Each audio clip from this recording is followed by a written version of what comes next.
ከካርተር እስከ ትራምፕ በ47 ዓመታት የአሜሪካ የኢኮኖሚ ጦርነት የታገዱ የኢራን ንብረቶች ከ100 ቢሊዮን ዶላር በላይ አልፏል። ከ1979 የኢራን እስላማዊ አብዮት በኋላም ጂሚ ካርተር የኢራንን ንብረቶች ካገዱበት ጊዜ አንስቶ የአሁኑን የዋይት ሃውስ ፕሬዝዳንት ጨምረው በተከታታይ በመጡ የአሜሪካ ፕሬዝዳንቶች ተመሳሳይ ድርጊቶች ሳቢያ በመቶዎች የሚቆጠሩ ቢሊዮን ዶላር የሚገመት የኢራን ንብረት አሁንም ታግዶ ይገኛል።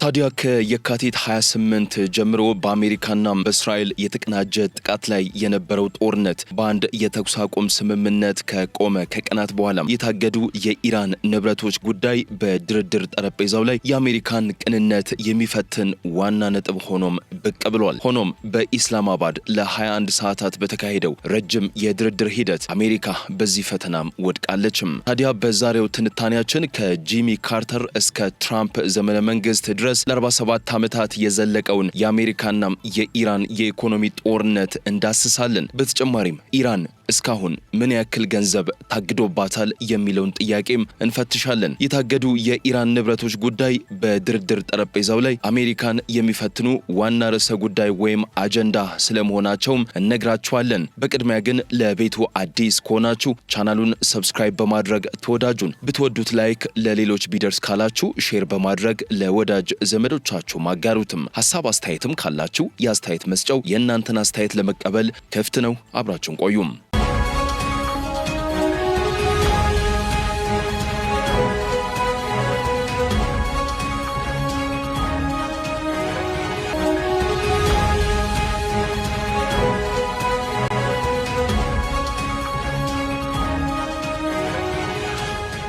ለ47 ዓመታት አሜሪካም የኢራንን ህጋዊ ሀብት፣ የነዳጅ ገቢን፣ የማዕከላዊ ባንክ ክምችትንና የንግድ ንብረቶችን በህገወጥ የፕሬዝዳንታዊ ትዕዛዞችና በፖለቲካዊ ግፊት አግታም ቆይታለችም። ዋሽንግተን ፈጽሞ ያልገመተችው ነገር ቢኖር ይህ የገንዘብ ማዕቀብ ኢራንን የኢኮኖሚ ፈጠራ ችሎታ ያዳበረች ሀገር አድርጓት በመጨረሻም የኃይል ሚዛኑን ሙሉ በሙሉ ወደ ራሷ እንደሚቀይረው ነበረም። የ1979 እገዳና የኢኮኖሚ ጦርነት መባቻ የኢራን ንብረቶች በስፋት የታገዱበት የመጀመሪያው ወቅት ህዳር 14 ቀን 1979 ነበረ።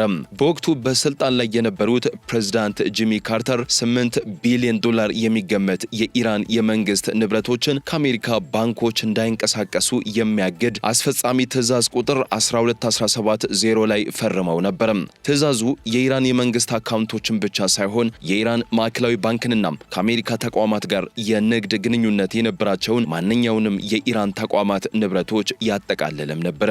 እንደ ሲቲ ባንክ፣ ቼዝ ማንሃታን፣ ባንክ ኦፍ አሜሪካ፣ ኤችኤስቢሲ፣ ስታንዳርድ ቻርተርድ፣ ቢኤንቢ ፓሪባስ፣ ዶይቼ ባንክ፣ ኮሜርስ ባንክ፣ ክሬዲት ስዊዝ እና ባርክሌስ ያሉ ትላልቅ የአሜሪካና ዓለም አቀፍ ባንኮች ከኢራን ጋር የነበራቸውን ግንኙነት አቋረጡም። እገዳው ከባንክ አገልግሎት አልፎ እንደ ሼል፣ ቶታል፣ ኢኒ፣ ሲመንስ፣ ጀነራል ኤሌክትሪክ እና ቦይንግ ላሉ ትልልቅ የኢንዱስትሪና የኢነርጂ ኮርፖሬሽኖችም ተርፏል። እነዚህ ተቋማት ከኢራን ጋር የነበራቸውን ውል በማቋረጥ ፕሮጀክቶችን ሳይጨርሱ በመውጣታቸው የኢራን ኢንቨስትመንቶች እንዲመክኑ አድርገዋል። እነዚህ ንብረቶች በ1981 የአልጄሪያ ስምምነት ወይም አልጀርስ አኮርድስ መሰረት በከፊል የተለቀቁ ቢሆንም ሂደቱ የተሟላ አልነበረም። እንዲሁም ቅድመ ሁኔታዎችም ነበሩበትም። ኢራን ከዋናው 8 ቢሊዮን ዶላር በጣም ያነሰውን ወደ 3.6 ቢሊዮን ዶላር የሚጠጋ ገንዘብ ብቻ ነው ማግኘት የቻለችው። ቀሪው ገንዘብ በአሜሪካ ኮርፖሬሽኖችና ዜጎች በኢራን ላይ ለሚቀርቡ የካሳ ጥያቄዎች ማረጋገጫ ሆኖ እንዲቆይም ተደርጓል። የአልጄሪያ ስምምነት በሄግ የሚገኘውን የኢራን አሜሪካ የይገባኛል ጥያቄ ፍርድ ቤት ወይም ኢራን ዩናይትድ ስቴትስ ክሌምስ ትሪቡናል ያቋቋመ ሲሆን ይህ አካል እስከዛሬ ድረስ ክርክሮችን እያየም ይገኛል። ለኢራን የስምምነት መራር ነበረ። ህጋዊና ሀገራዊ ሀብቷ በህግና በፖለቲካዊ ግፊቶች ተቀንሶባታል። እስላማዊ ሪፐብሊኳም እንደዚህ አይነት ሁኔታ ውስጥ ዳግም ላለመግባት ቆርጣም ተነሳችም። የካርተር ሌጋሲ በኢራን ዘንድ የጥላቻና የተሳሳተ ስሌት ተደርጎም ይወሰዳል። ከሰኔ 24ቱ የገና በዓል ንግግራቸው ጀምሮ የተገለለውን አምባገነን መንግስት የመረጋጋት ደሴት ብለው ከመጥራታቸው ውድቅ ለሆነው ኦፕሬሽን ኤግል ክላው ወታደራዊ ኦፕሬሽን ፈቃድ ከመስጠታቸው እስከ በ1980 ኢራቅ በኢራን ላይ እንድትወር ከማነሳሳታቸው ጋር የተያያዘ ነው። ታዲያ ባለፉት 10 ዓመታት የታገዱ የኢራን ንብረቶች መጠን በከፍተኛ ሁኔታም ጨምሯል። በአንዳንድ ግምቶች መሰረት በአሁኑ ወቅት ከ100 ቢሊዮን እስከ 120 ቢሊዮን ዶላር የሚገመት የኢራን ሀብት በዓለም ዙሪያ ታግዶ አሊያም ተቆልፎም ይገኛል። እንደ ደቡብ ኮሪያ፣ ኢራቅ፣ ቻይናና ጃፓን ያሉ ሀገራት ከፍተኛ የገንዘብ መጠን ይዘው ቆይቷል። እነዚህ ገንዘቦች አብዛኛውን ጊዜ የተገኙት በህጋዊ የነዳጅ ንግድ ቢሆንም በአሜሪካ ሁለተኛ ደረጃ ማዕቀቦች ምክንያት ሊደረስባቸው አልቻለም። ከሚታወቁት ጉዳዮች መካከል አንዱ ለደቡብ ኮሪያ ከተሸጠ የተፈጥሮ ጋዝ የተገኘው ገቢ ነው። ይህም ወደ 7 ቢሊዮን ዶላር የሚጠጋ የኢራን የውጭ ምንዛሪ በደቡብ ኮሪያ ባንኮች ታግዶም ቆይቷል። በቻይና በሚገኙ አካውንቶች ውስጥ ደግሞ ተጨማሪ በቢሊዮን የሚቆጠሩ የኢራን የነዳጅ ገቢዎችም ተይዟል። አንዳንድ ሪፖርቶች እነዚህን ገንዘቦች 22 ቢሊዮን እስከ 30 ቢሊዮን ዶላር እንደሚደርሱም ይገምታሉ። ሆኖም ግን ስለ ጠቅላላው ድምር መጠን የሚያሳይ ይፋዊ መረጃም የለም። ቀደም ሲል የተደረጉ ግምቶች ኢራን ከ100 ቢሊዮን ዶላር በላይ የውጭ ምንዛሪ ክምችት በውጭ ሀገራት እንዳላት ይጠቁሙ ነበር። ምንም እንኳን የሚዲያ ዘገባዎች ቁጥሩን ከ40 ቢሊዮን እስከ 50 ቢሊዮን ዶላር መካከል ቢያስቀምጡትም ከታገዱት ንብረቶች መካከል በጃፓን፣ በኳታር፣ በሉክሰምበርግ፣ በካናዳ፣ በኦማንና በተባበሩት አረብ ኤምሬቶች የሚገኙ ገንዘቦች ይገኙበታል። እንደ አውሮፓውያን አቆጣጠር በ2023 አሜሪካም ኢራቅ ለኤሌክትሪክና ለተፈጥሮ ጋዝ ማስገባት ከነበረባት 11 ቢሊዮን ዶላር ውስጥ ከ2.7 ቢሊዮን ዶላር በላይ እንድትከፍል የሚያስችል የማዕቀብ ማሻሻያ ሰጥታም ነበረም። ነገር ግን ገንዘቡ ወደ ኦማን ባንኮች መተላለፍ ነበረበት። እንዲሁም በአሜሪካ ቁጥጥር ስር ሆነው ለምግብና ለመድኃኒትነት የመሳሰሉ ሰብአዊ ፍላጎቶች ብቻ እንዲውሉ ተወስኖም ነበረም። እንግሊዝ እንደ አውሮፓውያን አቆጣጠር በ2022 ከ40 ዓመታት በኋላ ለኢራን የከፈለችው 530 ሚሊዮን ዶላር ታሪካዊ ዕዳም እንዲሁ ኦማን ውስጥ ታግዷል።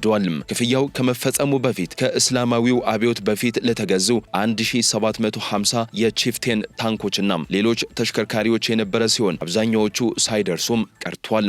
ይህ በእንዲህ እንዳለ በሉክሰምበርግ በሚገኘው የዶይቼ ቦርስ የክሊር ስትሪም ክፍል የያዘው 1.7 ቢሊዮን ዶላር የኢራን ንብረት አሜሪካ በክስ በኩል ለመውረስ እየሞከረችው ይገኛል።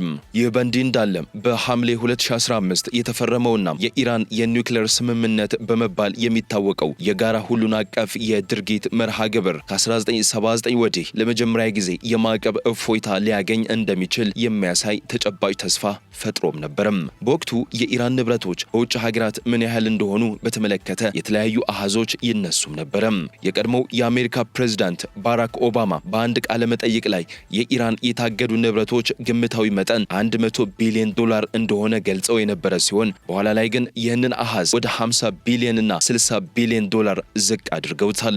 የኢኮኖሚክስ ፕሮፌሰር የሆኑት ናደር ሀቢቢ በ2015 ባደረጉት ጥናት አሊያም ግምት ከ1979 አብዮት ወዲህ የኢራን ጠቅላላ የታገዱ ንብረቶች ከ100 ቢሊዮን ዶላር በላይ እንደሆኑ ገልጿል። የወቅቱ የኢራን ማዕከላዊ ባንክ ገዢ ቫሊ አሲፍ በነሐሴ 2015 እንደተናገሩት የኢራን የታገዱ ንብረቶች 29 ቢሊዮን ዶላር ገደማም ነበሩ።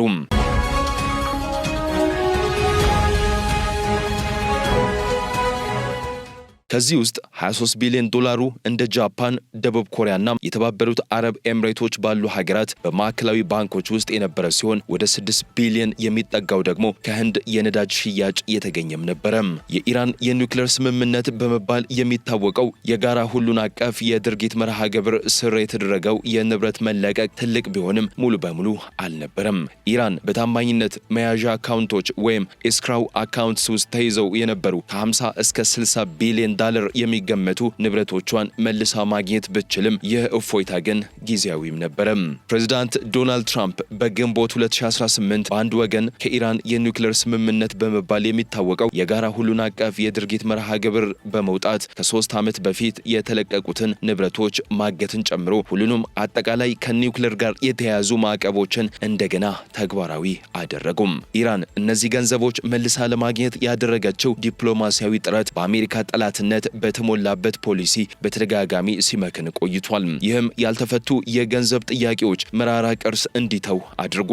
ታዲያ እንደ አውሮፓውያን አቆጣጠር በ2018 የተጀመረው የትራምፕ አስተዳደር ከፍተኛ ጫናና ዘመቻ የኢራንን የነዳጅ ኤክስፖርት ወደ ዜሮ ለማውረድና ኢራንን ከዓለም አቀፍ የፋይናንስ ስርዓት ጋር ያላትን ግንኙነት ሙሉ በሙሉ ለመቁረጥ ታቅዶ የተከናወነም ነበረም። ዘመቻው በኢራን የኒውክሌር ስምምነት በመባል የሚታወቀው የጋራ ሁሉን አቀፍ የድርጊት መርሃ ግብር ስር ተለቀው የነበሩ ንብረቶችን እንደገና ማገድን፣ የኢራን ማዕከላዊ ባንክን እንደ አሸባሪ ተቋም መፈረጅንና ማዕቀቡን ከኢራን ጋር የንግድ ግንኙነት ያላቸውን ማንኛውንም አካል ማለትም የቻይና የራሽያና የአውሮፓ ኩባንያዎችን ጨምሮ እንዲያካትት ማስፋፋትን ያጠቃለለ ነበረም። ከ6 እስከ 7 ቢሊዮን ዶላር የሚገመት የኢራን የነዳጅ ገቢ ይዘው የነበሩት የደቡብ ኮሪያ ባንኮች እነዚያን አካውንቶች ላልተወሰነ ጊዜ እንዲያግዱ ተገደዱ። የጃፓን የህንድና የአውሮፓ ባንኮችም ተመሳሳይ እርምጃም ወስዷል። እንደ አውሮፓውያን አቆጣጠር በ2020 በውጭ ሀገራት የታገደው የኢራን ንብረት ጠቅላላ ዋጋ ከ30 ቢሊዮን ወደ 50 ቢሊዮን ዶላር አሻቅቧል። የእስላማዊ ሪፐብሊኳም ክሪፕቶ ከረንሲን ወይም ዲጂታል ገንዘብ ማዕቀብን ለመሻገር እንደ መሳሪያ ከተጠቀሙት ቀደምትና ቁርጠኛ ሀገራት አንዷም ሆናለች። የኢራን ማዕከላዊ ባንክ ለኢምፖርት ክፍያዎች ክሪፕቶ ከረንሲዎች መጠቀም እንዲፈቀድ አደረገም። እንዲሁም ቢትኮይንና ሌሎች ዲጂታል ገንዘቦችን በኢንዱስትሪ ደረጃ ማመንጨት ወይም ማይኒንግ ጀመረም። ከኢራን የተትረፈረፈ የተፈጥሮ ጋዝ የሚመነጨውና ቀደም ሲል በከንቱ ይቃጠል የነበረው ርካሽ የኤሌክትሪክ ኃይል ግዙፍ የክሪፕቶ ማዕድን ማውጫ እርሻዎችን ለማንቀሳቀስ እንዲውልም ተደረገም። ይህ ስልት በርካታ ጥቅሞችም ነበሩትም። የክሪፕቶ ከረንሲ ማዕድን ማውጣት ኢራን በከንቱ ይባክኑ የነበሩ የኃይል ምንጮችን ወደ ገቢ እንድትቀይርም አስችሏታል። ቢትኮይንና ሌሎች ዲጂታል ገንዘቦች ባህላዊውን የባንክ ስርዓት ሳይጠቀሙ ድንበር ተሻግረው ሊላኩ ስለሚችሉ ከስዊፍት እገዳዎችና ከንብረት መታገር ነፃ እንዲሆኑም አድርጓቸዋል። በተጨማሪም የክሪፕቶ ክፍያዎች ሙሉ በሙሉ ማንነትን ሳይገልጹ የሚከናወኑ በመሆናቸው የኢራን ገዢዎችና ሻጮች ከአሜሪካ ቁጥጥር ውጪ ንግድ እንዲያካሂዱም አስችሏቸዋል። እንደ አውሮፓውያን አቆጣጠር በ2022 ኢራን በዓለም ላይ ከሚገኘው የቢትኮይን ምርት ግምታዊ 4.5 በመቶውን በማመንጨት በመቶዎች የሚቆጠሩ ሚሊዮን ዶላሮችን ዓመታዊ ገቢ እያገኘች ትገኛለች። በሌላ በኩል በመስከረም 2023 በዩናይትድ ስቴትስና በኢራን መካከል የተደረገው የእስረኞች ልውውጥ ታግዶ የነበረውን የኢራን የሀብት ጉዳይ እንደገና ወደ ዓለም አቀፍ ትኩረት አምጥቶትም ነበረም። በኳታር አደራዳሪነት በተደረሰው ስምምነት መሰረት አሜሪካም በደቡብ ኮሪያ ባንኮች ታግዶ የነበረ ወደ 6 ቢሊዮን ዶላር የሚገመት የኢራን የነዳጅ ገቢ ወደ ዶሃ በሚገኙ ገደብ በተጣለባቸው ሂሳቦች እንዲዛወር ፈቅዳም ነበረም። እንደ አውሮፓውያን አቆጣጠር በ2018 ማዕቀቡ እንደገና ከመጣሉ በፊት ኢራን ለደቡብ ኮሪያ ነዳጅ በመሸጥ ያከማቸችው የገንዘብ በኳታር ባንኮች ውስጥ እንዲቀመጥ የተደረገው በአንድ ጥብቅ ቅድመ ሁኔታም ነበረም። ይኸውም ገንዘቡ ለሰብአዊ አገልግሎት ብቻ የሚውል ማለትም ለምግብ፣ ለመድኃኒት፣ ለሕክምና መገልገያዎችና ለግብርና ምርቶች መሆን አለበትም። እንዲሁም ምንም አይነት የገንዘብ ብክነት እንዳይኖር እያንዳንዱ ግብይት በአሜሪካ ግምጃ ቤት ፈቃድ ማግኘትም ነበረበትም። በወቅቱ የኳታር አሚር በቴሄራን ጉብኝት ባደረጉበት ወቅት የእስላማዊ አብዮት መሪ አያቶላ ሰይድ አሊ ኻሜኔ ምንም እንኳን የአሜሪካ ጫና ቢኖርም በዶሃ የሚገኘውን የ6 ቢሊዮን ዶላር የኢራን የነዳጅ ገቢ እንዲለቁ የፋርስ ባህረ ሰላጤዋን ሀገር ጠይቀው ነበረም። ይሁን እንጂ በጥቅምት 2024 በእስራኤል በኢራን ላይ በተፈጸመው ጥቃት ተከትሎም ዩናይትድ ስቴትስ ኢራን ገንዘቡን እንዳታገኝ ኳታርን አዛለችም። በዚህም ምክንያት 6 ቢሊዮን ዶላሩ ታገደም። በዚህ ቀጣይ ታሪክ ውስጥ የታየው ይህ የቅርብ ጊዜ ለውጥ የኢራን የገንዘብ ሀብቶች በዲፕሎማሲያዊና በጂኦፖለቲካዊ ቅድሚያዎች መለዋወጥ ምክንያት ምን ያህል ተለዋዋጭ ሁኔታ ውስጥ እንደሚገኙም ያሳያል። ታዲያ ከየካቲት 28 ቀን ጀምሮ የተካሄደው የአሜሪካና የእስራኤል የጋራ ጥቃት ታግዶ የነበረውን የኢራን ሀብት ጉዳይ ከፋይናንሻል ቴክኒካዊ ጉዳይ ወደ ዋና የሰላም ቅድመ ሁኔታም ቀይሮታል። የኢራን ኃይሎች የሆርሙዝን የባህር መስመር ውጤታማ በሆነ መንገድ መዝጋት በመቻላቸውና ወደ 20 በመቶ የሚጠጋውን የዓለም አቀፍ የነዳጅ ማጓጓዣ በማቋረጣቸው ስትራቴጂካዊ ስሌቱ በከፍተኛ ሁኔታም ተቀይሯል። ታዲያ ከቀናት በፊት ሚያዝያ 11 ቀን ዩናይትድ ስቴትስ በኢስላማባድ ለሚደረጉት ድርድሮች ቅድመ ሁኔታ ሆኖ በኳታርና በሌሎች የውጭ ሀገር ባንኮች ታግደው የነበሩ የኢራን ንብረቶች ለመልቀቅ መስማማቷን የሚገልጹ ዘገባዎችም ወጥቷል።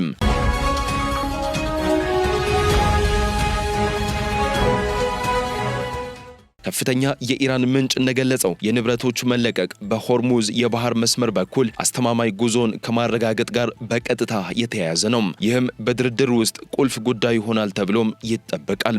በኢራን ከፍተኛ ብሔራዊ ደህንነት ምክር ቤት መግለጫ መሰረት ዩናይትድ ስቴትስ የኢራን እስላማዊ ሪፐብሊክ ያቀረበችውን 10 ነጥብ የያዘ እቅድ ለመቀበል ተገዳለች። በዚህ እቅድ መሰረት አሜሪካ በዋናነት ጥቃት አለመፈጸም፣ ኢራን በሆርሙዝ የባህር መስመር ላይ ያላትን ቁጥጥር መቀጠል፣ የዩራኒየም ማበልጸግን መቀበል፣ ሁሉንም የመጀመሪያና ሁለተኛ ደረጃ ማዕቀቦችን ማንሳት፣ ሁሉንም የተባበሩት መንግስታት የጸጥታው ምክር ቤትና የዓለም አቀፉ አቶሚክ ኃይል ኤጀንሲ የቦርድ ውሳኔዎችን ማቋረጥ፣ ለኢራን የደረሰውን ጉዳት ካሳ መክፈል፣ የአሜሪካን የውጊያን ኃይሎች ከቀጠናው እንዲወጡ ማድረግና በሁሉም ግንባሮች የሚደረገው ጦርነት እንዲያቆም ተስማምታለች። ከዚህ ቀደም የኢራን ፓርላማ አፈ ጉባኤ መሐመድ ጋሊባፍና ዋና ተደራዳሪው እንደተናገሩት ድርድሩ እውን እንዲሆን በሁለቱም ወገኖች ከተስማሙባቸው እርምጃዎች መካከል ሁለቱ መፈጸም ነበረባቸው።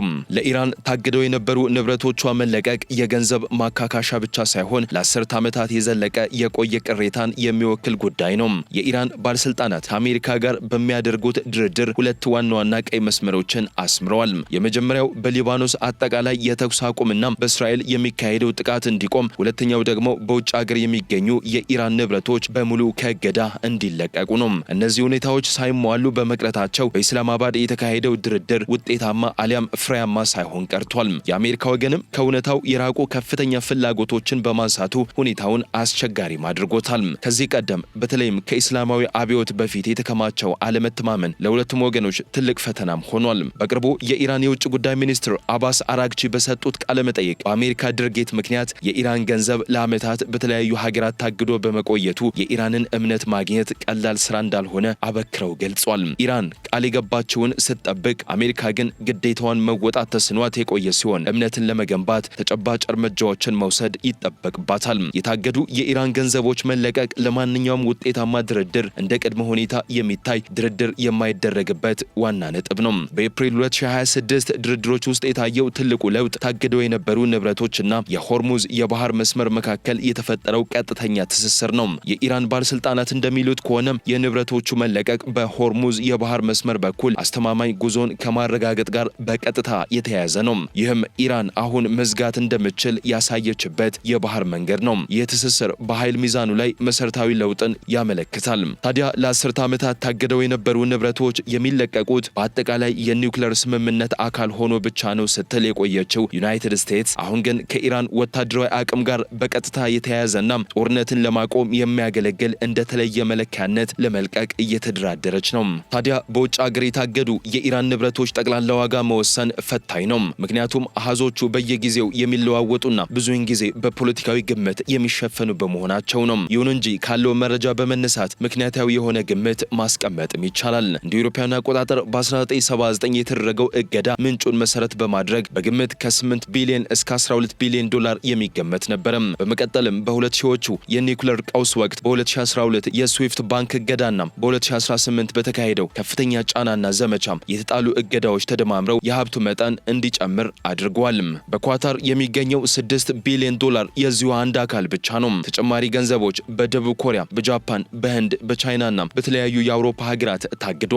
ትልቁ የሀብት ምድብ ደግሞ ኢራን ያገኘችው ነገር ግን ወደ ሀገሯ መመለስ ያልቻለችው የነዳጅ ገቢ ነው። በከፍተኛ ማዕቀብ በተጣለባቸው ጊዜያት የኢራን ነዳጅ በተለይም ለቻይና መሸጡን ቀጥሏል። ነገር ግን ዓለም አቀፍ ባንኮች በቀጥታ ወደ ኢራን የሚደረጉ የገንዘብ ዝውውሮችን ማካሄድ ስለሚከለክሉ ገቢው ብዙውን ጊዜ በሶስተኛ ሀገራት ውስጥ በሚገኙ የጊዜያዊ ማቆያ ሂሳቦች ውስጥ ይቀመጣል። ባለፈው ታህሳስ ወር አንድ የቀድሞ የቤቶች ሚኒስትር ቻይና 21 ቢሊዮን ዶላር የሚገመት የኢራን የነዳጅ ገንዘብ በማቆያ ሂሳብ እንደያዘችና ይህንን ገንዘብ በኢስላማዊ ሪፐብሊክ ውስጥ ለሚከናወኑ የልማት ፕሮጀክቶች እንደ የብድር ተቋም ለማንቀሳቀስ ማቅረቧን ገልጸው ነበር። የማዕከላዊ ባንክ ክምችቶችን፣ የንግድ ንብረቶችንና የሪል ስቴት ይዞታዎችን ስንደምር የኢራን የታገዱ ንብረቶች ጠቅላላ ግምት ከ80 ቢሊዮን እስከ 120 ቢሊዮን ዶላር ይደርሳል። ይህ መጠን ለዓመታት የተከናወነ ብሔራዊ የጉልበት ውጤት፣ የተፈጥሮ ሀብት ማውጣትና የኢኮኖሚ እንቅስቃሴ ውጤት ነው። ይህ ሁሉ በጠላት የውጭ ኃይሎች ህገወጥ ስራ አስፈጻሚ እርምጃዎች ምክንያት ከኢራን ህዝብ የተነፈገ ሀብት ነው። ውድ የኢትዮ ግሎባል ቤተሰቦች ለዛሬ በዚሁ አበቃን። ስለተከታተላችሁን እጅግ አድርገን እናመሰግናለን። ሰላም።